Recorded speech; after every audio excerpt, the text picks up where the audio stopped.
Good morning friends, good morning all of you. ఎలా ఉన్నారు? సుమా wellness నుండి సుమతి రాజారెడ్డి. ఓవర్ వెయిట్ ఉండడం వల్ల చాలా హెల్త్ ఇష్యూస్ వస్తాయి. అవి ఓవర్కమ్ చేసుకోవాలంటే ఫుడ్, లైఫ్ స్టైల్ మార్చుకోవాలి. ఈరోజు నుంచి 21 days life style challenge involve అవ్వచ్చు. దాంట్లో ప్రతి ఒక్క రోజు వెయిట్ పోస్ట్ చేయాలి. ఫుడ్ ఏం తీసుకుంటున్నామో అది పోస్ట్ చేయాలి. షేక్స్ తీసుకోవాలి. స్నాక్స్, ఈవినింగ్ స్నాక్స్ తీసుకోవాలి.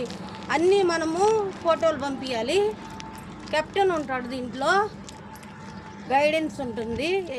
ఎన్ని వాటర్ తీసుకోవాలి, ఏ ఫుడ్ తీసుకోవాలి అన్నీ ఉంటాయి. మెంబర్షిప్లు కూడా ఉంటాయి. సిల్వరు, గోల్డు, బ్రాంజ్ అంటే 1 time షేక్ తీసుకోవచ్చు. సిల్వర్ అంటే మనము షేక్ ఈవినింగ్, మార్నింగ్ తీసుకొని సప్లిమెంట్ తీసుకోవచ్చు. గోల్డ్ మెంబర్షిప్ ఫ్యామిలీ మొత్తం యూజ్ చేయొచ్చు. మేము సిల్వర్ మెంబర్షిప్ తీసుకొని 15 kg వెయిట్ లాస్ అయ్యాను, ఫ్యాట్ లాస్ అయ్యాను, ఎనర్జీగా, హ్యాపీగా, యాక్టివ్గా ఉన్నాము. మీరు అలాగే ఉండాలని కోరుకుంటున్నాను. లైక్ చేయండి, షేర్ చేయండి, కామెంట్ చేయండి, కాంటాక్ట్ చేయండి 93093308. Thank you friends.